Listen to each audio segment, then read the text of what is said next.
Ah, asymmetrical horror games. These types of games have been on Roblox for years, and in the Great 25, their popularity has peaked tremendously. But there's always been one thing that I've wondered with these asymmetrical games. Which ones do a good job of being scary? Remember, this is asymmetrical horror. Horror is implying it should be scary. So today, I've made a tier list and we're going to be ranking Roblox asymmetrical horror games based on how scary they actually are. Now before we get into this, there's a few things I want to say. For start, you may be asking yourself, what is the definition of asymmetrical horror? Well, my definition of asymmetrical horror is a game that involves one or more players being the killer, their goal being to kill all of the survivors before either the survivors complete an objective or survive a timer. Dead by Daylight, which is essentially the pinnacle of asymmetrical horror, has the main task of completing an objective before the killer can sacrifice all of the survivors. A timer is also involved because once you open the gates, the in-game collapse starts. So Dead by Daylight involves an objective and a timer. So that's kind of the specifics on why I go by this definition of asymmetrical horror. Because I know there's going to be some people out there that are like, actually this game is not meant to be asymmetrical horror. This is going for a completely different approach. No, it is not. When you're calling a game an asym, you're calling it an asymmetrical horror game. You're not just calling it an asymmetrical. That doesn't make sense. You're just calling a game an asymmetrical? What? No, that's not how it works. These are meant to be asymmetrical horror, and we're going to talk about how well they do at meeting that horror quota. So, let's talk about our contenders.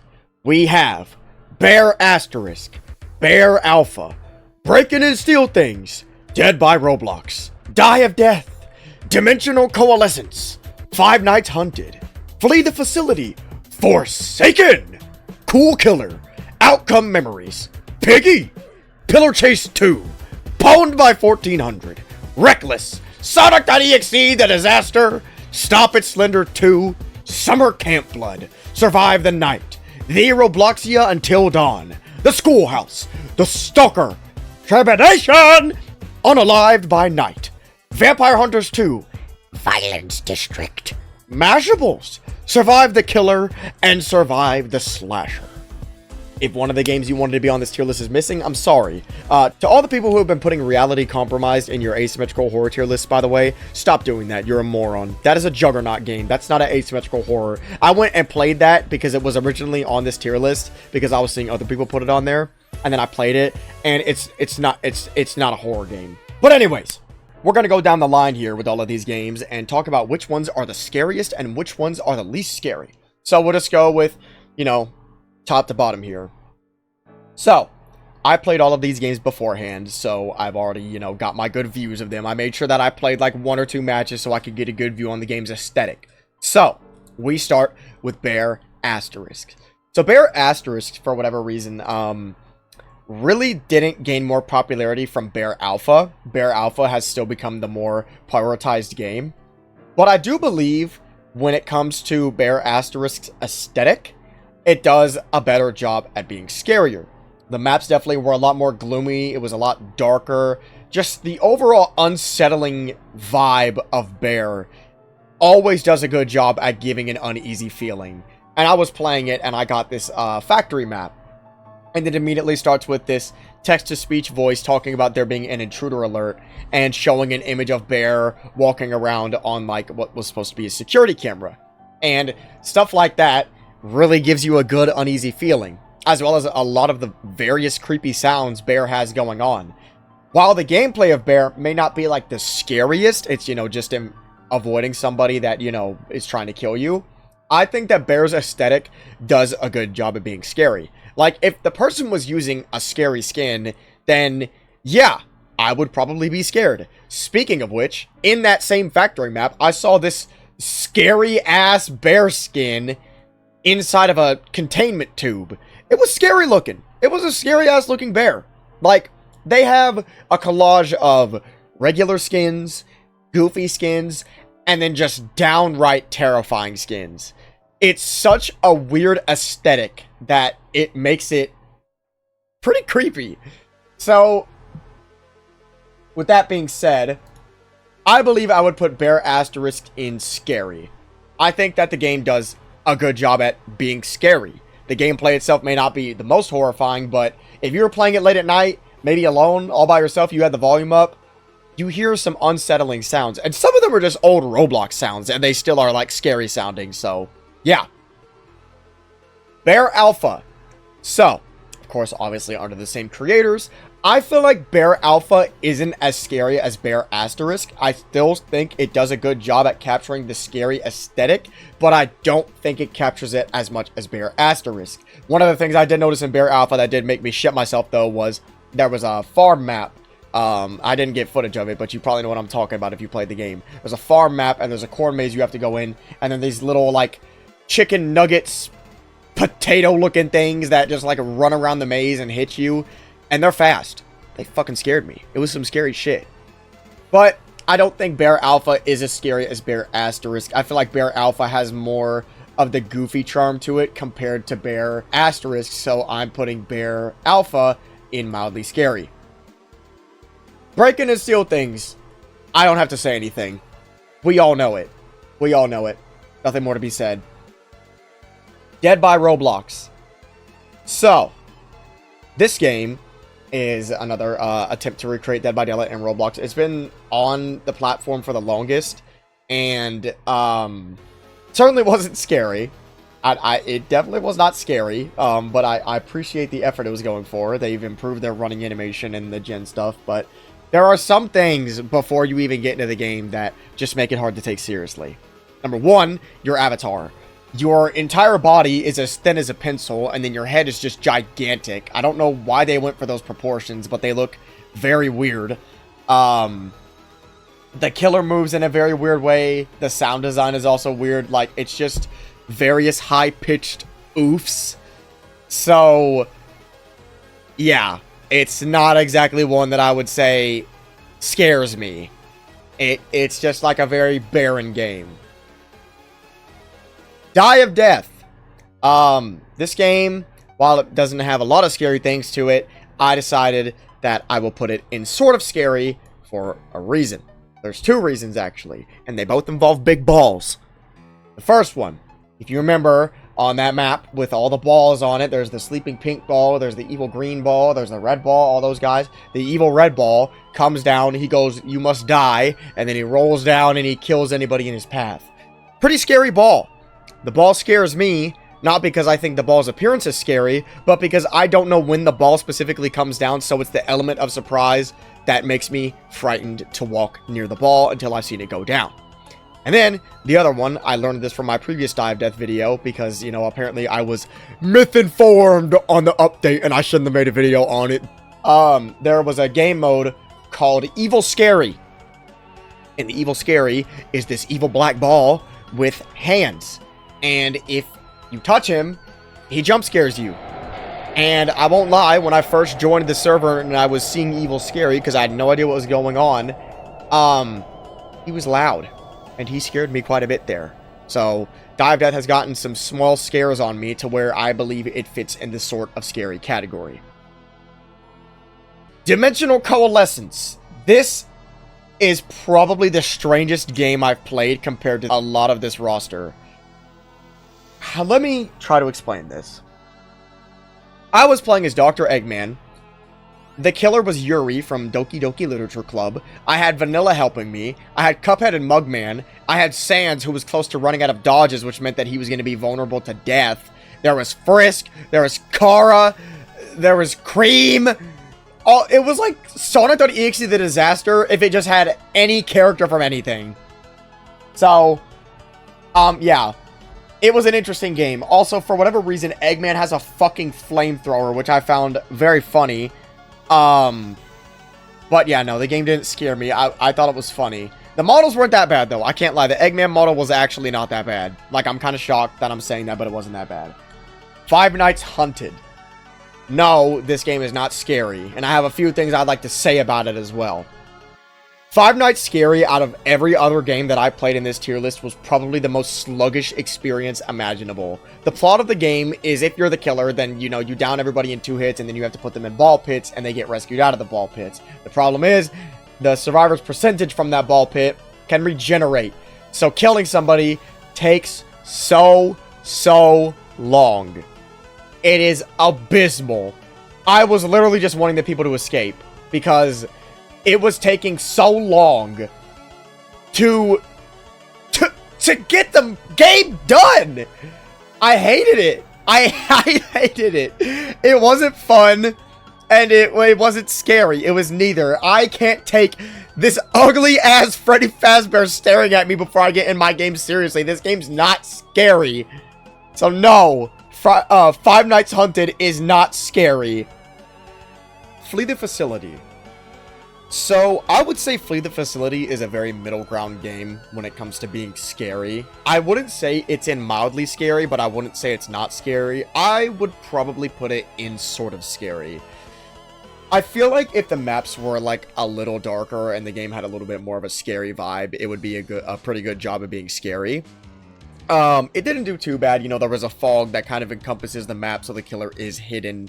And there's a heartbeat, and then music plays when the killer's directly chasing you. So the heartbeat definitely does do a good job at adding to that suspense and making you, you know, feel a bit antsy. I also do believe that anytime you're playing a horror game and you see somebody that's like across the map in danger, and you know that you're going to have to be one of the people to go help them, so you have to cross danger's way, I think that that's also a good way to add a scare factor to the game, because your whole goal is evading the killer. But now you know you have to go where the killer is. So that adds that scary feeling. I think that's what makes Flee the Facility do a pretty good job of being sort of scary.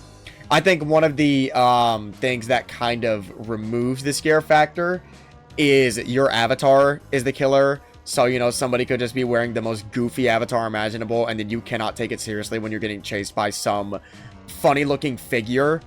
So, if it did force you to have, like, a direct killer appearance, I think that that would also help it, you know, inch closer to mildly scary. The ambience it has when you're in the maps, it's some pretty scary-sounding ambience, so I'll give it that. It's not, like, anything that's, like, out of the ordinary. There's no music or anything. It's just scary ambience to, you know, make you feel as something's awry. And I like that. I think that Flee the Facility is not mildly scary, but sort of scary. Forsaken. Not scary. As much as I would love to put it higher, the game just doesn't scare me. The closest thing that it had to scaring me was like Noli's hallucinations, and that was really it.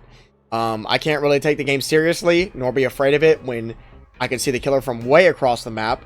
A lot of the skins make a lot of killers hard to take seriously. The music is more so just like upbeat, and it goes for intensity rather than horror. So it's, again, kind of hard to feel afraid of anything. So, yeah. It's just kind of hard to feel any sort of remote fear when playing Forsaken. Kool Killer. As you know, Kool Killer is my boy. Now, I do have to say, when we were playing this, we were giggling, but Kool Killer is my boy, and I want to say the game is, like, sort of scary. Now, from my time, when this game was like, you know, the big dog of asymmetrical horror, this shit was pretty scary. It's not really scary now, because the recreation we have to play, it doesn't have all of the same music, and it doesn't even have any music for when the match actually begins, so that already kind of kills the, you know, suspense aspect of everything. But, I still think Kool Killer's like a little scary. He's just like this ugly bastard with a bunch of different, you know, weapons, and he's kind of spooky. It's just like, yeah, I think he's like sort of scary. He's not the scariest, but I mean, that face is ugly. That's not a face that I want to see, I can tell you that much. So, yeah, Kool Killer, you can go in sort of scary. Outcome Memories. Outcome Memories, I would say, is mildly scary. It may not be like full-on horror, but I think it's like mildly scary. Definitely you feel a lot of pressure in the game because every teammate is important, and I really feel like the pressure can add to sort of feeling a little bit of fear, because, you know, you're trying to keep everybody safe, but you also are, you know, trying to look out for yourself. And, you know, then when, like, something like rage mode pops, you want to get the fuck out of there. Like, it's some scary shit. and, you know, a lot of disorienting things that 2011X can do. It just, I feel like that pressure that you feel in-game can add to, like, being afraid. And I like that. I think it does, like, a good job at, you know, capturing a little bit of fear. And then, you know, it's got some scary stuff like that ending screen where 2011X, you know, is on the mountain of corpses. That's some pretty spooky shit. Don't get me wrong, he looks awesome as fuck, but it can also be pretty spooky. So, I think Outcome Memories belongs in mildly scary. PIGGY. Not scary. We played PIGGY last night, and it probably takes number 2 for the most sluggish game ever. You can hear PIGGY from anywhere in the map because PIGGY has loud footsteps. PIGGY is slow as hell, so they kind of rely on the element of surprise to kill anybody. And the lighting and stuff just wasn't scary. You know, there was nothing really scary about it. I truthfully can't really be scared of Granny's body with a pig head thrown on top of it. So, yeah, no, PIGGY is not going to be scaring me anytime soon. Pillar Chase. Pillar Chase, I would say, belongs in scary. I'm very tempted to put it in very scary, but I don't think it's very scary, but I think it is scary. The maps are all very creepy, and the killers, you know, they have good designs. They are ugly looking. And they have a stealth killer. Jet the Killer is a scary-ass bastard. You don't hear jack shit, and then out of nowhere, he could just come in and boom, you're dead. Just like that. That's scary. Like, again, one of the biggest scare factors of a horror game is not knowing where the killer is. Because your goal is to avoid them. But how can you avoid them if you don't know where they are? Huh? Huh? See? I think that that's pretty scary. Like, I think that that's some pretty scary shit. So, yeah, I would definitely put Pillar Chase in scary. It does a good job at, like, having a scary vibe to it. Especially when you're hearing people, like, die in the distance and shit. Or you just hear loud footsteps, but you're not hearing, like, any chase or anything. That's some scary shit. Like, that's legit some scary shit. So I think Pillar Chase definitely belongs in the scary category.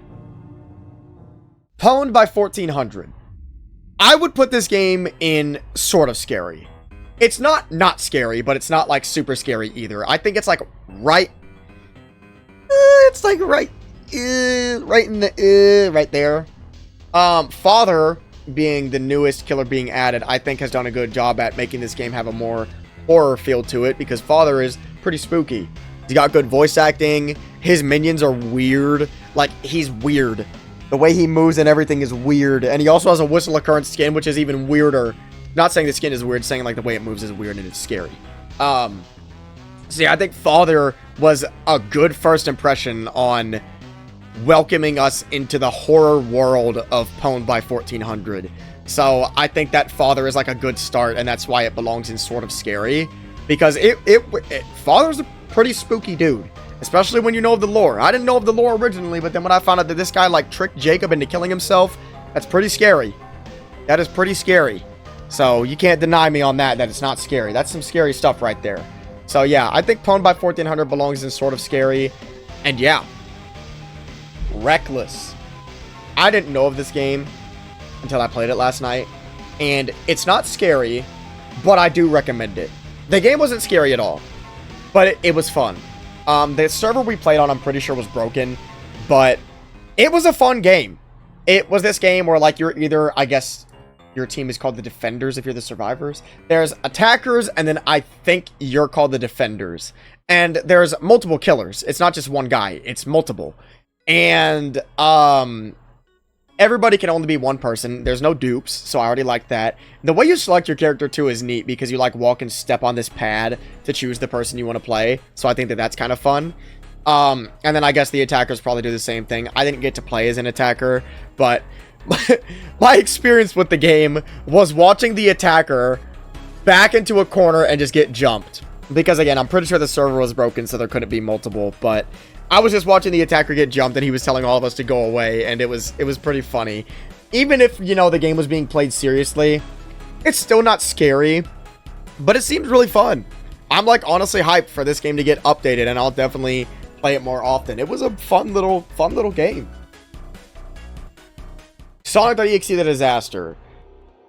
Yeah, this game is just not scary. I kind of wanted to put it in sort of scary, but it's just not. We had played Sonic.EXE The Disaster Reborn because, you know, the current one, unfortunately, was taken down. And, you know, it's always been the aesthetic of Sonic.EXE the Disaster that's never managed to scare me, because the models themselves are very hard to take seriously. It's very hard to feel any sort of fear when you're playing a game and your character looks like that, especially the enemy looking like that. So I wouldn't say Sonic.EXE the Disaster is really a game that scares me. It's not a bad game, it's just, it definitely doesn't really scare me. Stop It Slender. Stop It Slender, I would say, is probably in the very scary category. Because I was playing it, and yeah, it's again like the same thing I said with Pillar Chase. You don't know where the killer is. You could literally just be walking down a hall, minding your own business, and then out of nowhere, Slenderman pops in front of you, and you lost half your health. That shit is scary. It is the scariness of it all. And he can teleport to you quietly. So you could be like collecting a page or like doing a generator or something and you're not paying attention, and then you turn around and you just see Slenderman's groin is in your fucking face. That's scary. Like, it's actually scary. I'm not really scared of the proxy stuff, but I would say that Slenderman himself is definitely a very scary enemy in this game, which makes me think that Stop It Slender qualifies to be very scary. Summer CampBlood. Yeah, I really do admire the effort to recreate Friday the 13th in Roblox, and I mean that wholeheartedly, but this was not scary. The animations were very strange, and Jason's face is like a fucked up man face. It's a fucked up man face. Hold on, look at this.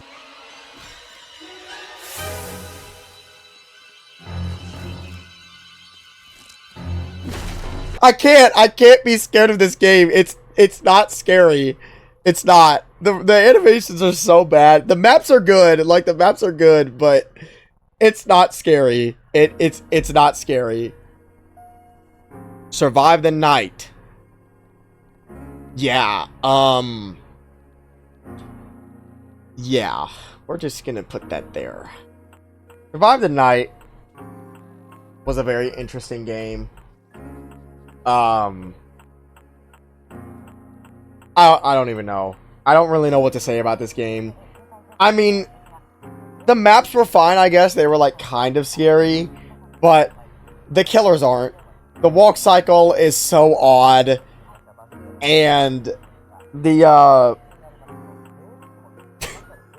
there's a killer named Brutal Greg. I can't be scared of that. I can't be scared playing a game where I know one of the killer's names is Brutal fucking Greg. So no, I'm not scared of Survive the Night. The Robloxia Until Dawn. This game, honestly, I feel like it's an outrageous amount of hate. I've seen multiple tier lists on Twitter, and the game is like always at the bottom of the barrel, and I don't know why. I played the game, and it's just pretty much a Roblox version of Sonic.EXE the Disaster, and it wasn't that bad. Like, it really wasn't that bad. I don't know why everybody shits on it. You get infinite stamina, the game is really fast-paced. It's not that bad, so I don't know why everybody was hating it. Like, I think it was fine. I wouldn't really say it was very scary, but I wouldn't say it was not scary either. I honestly would put it in the... I'd put it in mildly scary. It had fog around the maps to hide the killer, and you know I love me some fog. I love when the killer's immersed and you don't know where they are. The killer designs were, like, also, like, a little spooky.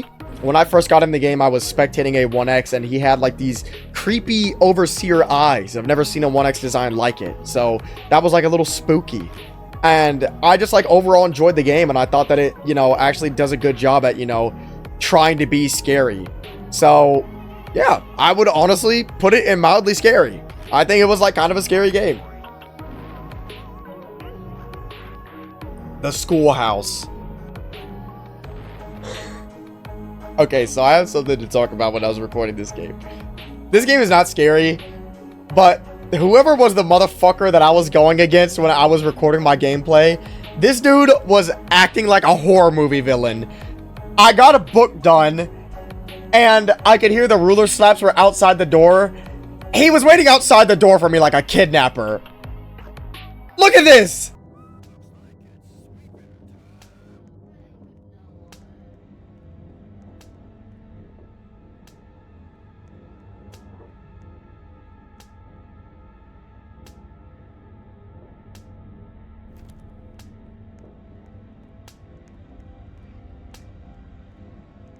And for that alone, that is the scariest experience I've ever had on this game. I'm putting it in sort of scary. I don't know why he did that, but that dude really wanted this game to not go in the not scary tier.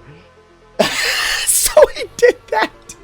I don't know why he did that, but that shit was scary. So yeah, that's my experience with the Schoolhouse. The Stalker. This is another one of my favorite horror games, and this I do personally think is one of the scariest asymmetrical horror games. It is another game where your team is so important. Every unit is so important, and if one of them strays off, they're fucked. There are different classes you can choose, and you normally want to have an engineer on your team because, again, the different classes make this a much more different experience. And it is so scary just, you know, walking around in a group knowing that there's some, you know, translucent entity that is running around, you know, trying to kill you off one by one. The Stalker also has voice lines that the player can make him say, and it can just add to the horror entirely. Being an engineer is also good, but it's also bad. Well, bad in, like, I guess the scary way, because seeing your trip laser go red and then, like, it's just beeping and everyone's, like, panicking, trying to shoot and hit the Stalker. It's really scary. Like, the game makes me vigilant as fuck. So, I think that the Stalker is another game that fits in the very scary quota. Trepidation. This was an interesting game, this one. So, my first time playing this game, it was where, we had to light these totems, which were basically the replacement for generators. It was this giant group of skulls, and you can grab stuff and craft items. So I had a pistol and I had a rifle, and you can shoot the killer. There's not really a point to doing it though, because they have a shit ton of health, but you can fire at the killer if you want. And the loops were interesting.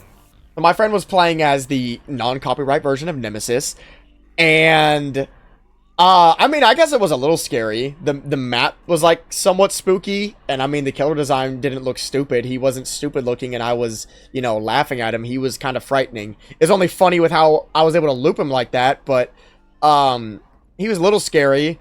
Now, the skins in this game are something else, but the Nemesis design was, like, not that bad, and I would put it in, like, I guess sort of scary. It wasn't the worst, but it wasn't the best. Unalived by Night. This is another game that was meant to be a Dead by Daylight clone. So, this one's not necessarily scary, but I do give it props for, like, doing a decent job at the Dead by Daylight recreation. Except the fucking hitboxes. The hitboxes were awful. But, it wasn't that bad. I feel like the main reason it's not scary is because of the map alone and the overall aesthetic, because it's still that one map. And, you know, it's not like, it's bright outside and it's like daytime, and it's just like there's no really scary feeling to it. So, I can't really say that it's scary because, like, nothing about it was really scary. It just felt like Dead by Daytime, not Dead by Daylight. So, yeah, it wasn't really that scary. Vampire Hunters 2. This game, I think, it can be a little scary. It's a game where, you know, the vampire has to grab the other people, and they can infect someone and have two vampires, or based on the game mode, there can be more vampires. So, this game is not super scary, but it's also not scary, because, you know, it's kind of like spooky, you know, I guess. Maps are like dark as shit, and, you know, vampire moves quick, you need to shoot his ass, get him down, and there's even a mode where there's no detective, so it's just, if you get caught, you're kind of fucking dead. So, you know, stuff like that, I think does a pretty good job at making this, you know, a pretty good horror game.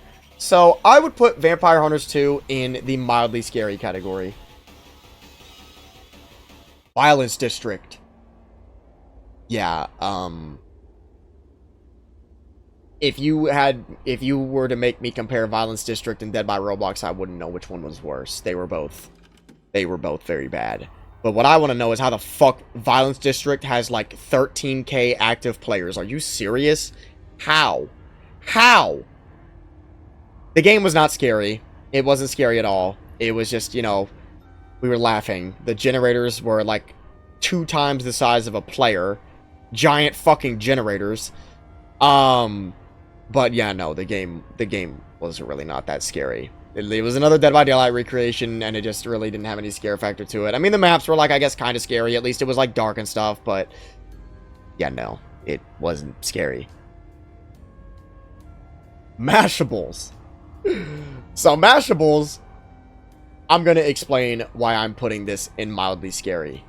Because, of course, you probably think it's not scary, and you probably think that I'm stupid. Mashables, you make the monster. And that means that the monster could literally be anything. You could make it the scariest thing imaginable if you have the creativity. It's not a specific monster. There's no specific antagonist. You make the entire thing alongside other people in the server. So, you don't know what you're going to see roaming around, breaking the whole fucking map to pieces. You don't know. That uncertainty is scary. You don't know what you're going to see. Now, what I saw wasn't necessarily scary, but it could be a different story for somebody else. Survive the Killer. Yeah, no, this one was not scary. It was kind of like Survive the Night, but worse. Survive the Killer, you are not scary. Survive the Slasher. No. No. No. No. No, it is not scary. So that concludes our tier list. Let's go over the final results. Very scary. Stop at Slender, The Stalker Reborn. Scary. Bear Asterisk, Pillar Chase 2.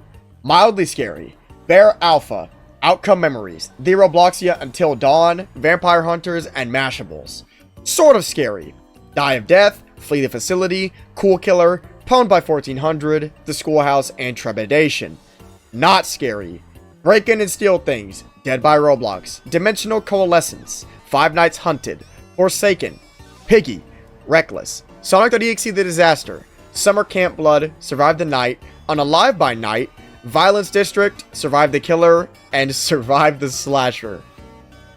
Get that fucking Art the Clown off the stupid icon. So yeah, that's my personal opinion on the scariness of these asymmetrical horror games. I do plan to make another video where it's just an overall tier list on the actual game's quality. So expect that with probably this same amount of contestants, maybe a few more if I manage to find some others. But do expect an upcoming video where I do an actual ranking of the games in terms of their quality. Are they fun? You know, is it appealing to the eye? Stuff like that. So there will be another tier list on that. But right now, I wanted to rank these games based on how scary they were. And this is just my personal opinions. If one of these games makes you shit your pants, if Survive the Slasher, that Art the Clown is making you wet yourself right now, that's okay. We all have different opinions here. But, yeah, that's just what I think. So, thank you guys for watching, and let me know what you think.